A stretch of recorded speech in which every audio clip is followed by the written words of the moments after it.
Mission বসুন্ধৰা 4। Mission বসুন্ধৰাৰ ক্ৰমাগত 3টা পৰ্যায়ৰ অসমৰ ভূমি ৰাজহ সংস্কাৰৰ ক্ষেত্ৰত এক সুদৃঢ় কাঠামো স্থাপন কৰিছে। এই অভিযানৰ জৰিয়তে ৰাজ্যৰ বিভিন্ন ভৌগোলিক অঞ্চলত জনগোষ্ঠীসমূহলৈ ভূমিৰ অধিকাৰ আৰু ভূমি বন্দোবস্তিৰ সুবিধা সম্প্ৰসাৰিত কৰা হৈছে। এতিয়ালৈকে 4,53,000 বিঘা ভূমিৰ ওপৰত 3,56,000 অধিক পৰিয়ালক মালিকী স্বত্বৰ অধিকাৰ প্ৰদান কৰা হৈছে, যি অসমৰ ইতিহাসত ভূমিৰ অধিকাৰ প্ৰদান কৰাৰ ক্ষেত্ৰত অন্যতম বৃহৎ পদক্ষেপ হিচাপে পৰিগণিত হৈছে। বিশেষভাৱে চৰ অঞ্চলৰ ডিজিটেল জৰীপৰ ওপৰত গুৰুত্ব আৰোপ কৰি মিছন বসুন্ধৰা 4 ৰূপায়ণ কৰা হৈছে, যাৰ জৰিয়তে বৰাক উপত্যকা আৰু মৰাণ, মটক, আহোম, চুতীয়া, কোচ ৰাজবংশী আৰু খিলঞ্জীয়া জনগোষ্ঠীসমূহৰ ভূমিৰ অধিকাৰ সুনিশ্চিত কৰা হ'ব। ভূমি সংস্কাৰ অধিক শক্তিশালী কৰাৰ লগতে কমেও 3টা প্ৰজন্মক ধৰি অসমত বাসিন্দা হৈ থকা পৰিয়ালৰ সদস্যসকলকে ভূমিৰ আবণ্টন নিশ্চিত কৰিবলৈ আমাৰ চৰকাৰে বৰ্তমান ব্যৱস্থাক প্ৰয়োজনীয় বিধায়নী আৰু প্ৰশাসনিক সংস্কাৰ সংশোধন কৰিব। আমাৰ চৰকাৰে প্ৰজেক্ট জৰীপ, প্ৰজেক্ট মাটি আৰু প্ৰজেক্ট অসমৰ এই 3টা ৰূপান্তৰকাৰী পদক্ষেপৰ জৰিয়তে মিছন বসুন্ধৰা 4ক গতিশীলতাৰে আগবঢ়াই নিব।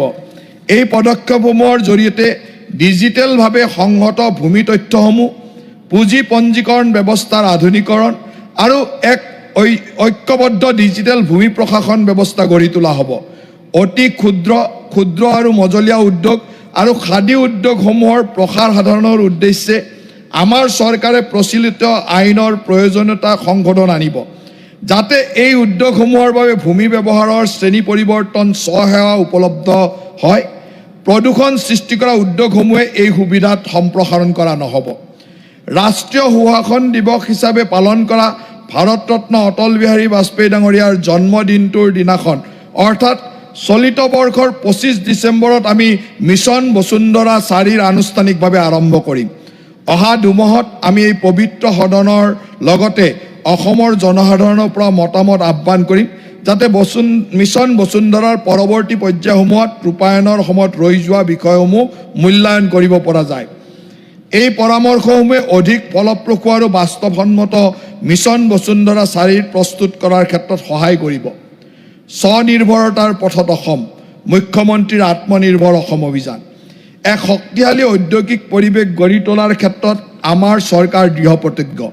মুখ্যমন্ত্ৰীৰ আত্মনিৰ্ভৰ অসমৰ অধীনত ইতিমধ্যে 2টা পৰ্যায়ত প্ৰায় 1 লাখ হিতাধিকাৰীক সহায় আগবঢ়োৱা হৈছে। CM111ৰ অধীনত 12,976 গৰাকী হিতাধিকাৰীক ব্যৱসায় সম্প্ৰসাৰণ আৰু স্থায়িত্ব নিশ্চিত কৰাৰ উদ্দেশ্যে প্ৰতিজনক 1 লাখ টকাকৈ সুদবিহীন ঋণ ইতিমধ্যে প্ৰদান কৰা হৈছে। বাকী থকা যোগ্য হিতাধিকাৰীসকলক চলিত বৰ্ষত পুনৰ মূল্যায়ন কৰা হ'ব আৰু তেওঁলোককো এই সুদবিহীন ঋণ প্ৰদান কৰা হ'ব। CM222ৰ অধীনত 75,000 গৰাকী হিতাধিকাৰীক প্ৰতিগৰাকীকে 75,000 টকাৰ প্ৰথম কিস্তি লাভ কৰিছে। উদ্যমিতা বিকাশ কাৰ্যসূচীৰ সফলতাৰে সম্পূৰ্ণ কৰাৰ পিছত চলিত বিত্তীয় বৰ্ষত অৱশিষ্ট 25,000 টকা প্ৰদান কৰা হ'ব। অধ্যক্ষ মহোদয়, CM222ৰ পূৰ্বৱৰ্তী 2টা পৰ্যায়ৰ সফলতাৰ ওপৰত ভিত্তি কৰি মই আনন্দৰে ঘোষণা কৰিছোঁ, আমাৰ চৰকাৰে চলিত বিত্তীয় বৰ্ষৰ বাছনি প্ৰক্ৰিয়া আৰম্ভ কৰি নতুনকৈ 50,000 গৰাকী যুৱক যুৱতীক এই আঁচনিৰ অধীনলৈ সহায়ৰ হাত আগবঢ়াব। এই কাৰ্যসূচীৰ অধীনত বহু উদ্যোগীয়ে প্ৰধানমন্ত্ৰীৰ নিয়োগ সৃষ্টি কাৰ্যসূচী, PMFME আৰু প্ৰধানমন্ত্ৰীৰ মুদ্ৰা যোজনাৰ জৰিয়তে প্ৰতিষ্ঠানগত ঋণ লাভ কৰাত সফল হোৱা দেখি মই আনন্দিত হৈছোঁ। আমাৰ চৰকাৰে লক্ষ্য লৈছে যে এই আঁচনিৰ অধীনত অহা 5 বছৰৰ ভিতৰত 10 লাখ যুৱ উদ্যোগীক ক্ষমতাসম্পন্ন কৰি তোলা হ'ব। CM222ৰ বাবে এই বছৰ মই 500 কোটি টকাৰ আবণ্টনৰ প্ৰস্তাৱ দিছোঁ। সমৃদ্ধ উদ্যমী অসম, উদ্যমিতা আৰু ঋণ নিশ্চয়তা পুঁজি।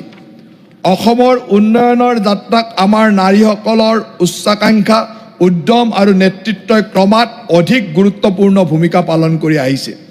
মুখ্যমন্ত্ৰীৰ মহিলা উদ্যমিতা অভিযানৰ জৰিয়তে প্ৰায় 30 লাখ মহিলাৰ প্ৰতিগৰাকীকে 10,000 টকাকৈ উদ্যোগ পুঁজি প্ৰদান কৰা হৈছে। এই পদক্ষেপৰ ফলস্বৰূপে আমাৰ চৰকাৰে 9,05,000 গৰাকী লাখপতি বাইদেউ গঢ়ি তোলাৰ সফলতা লাভ কৰিছে।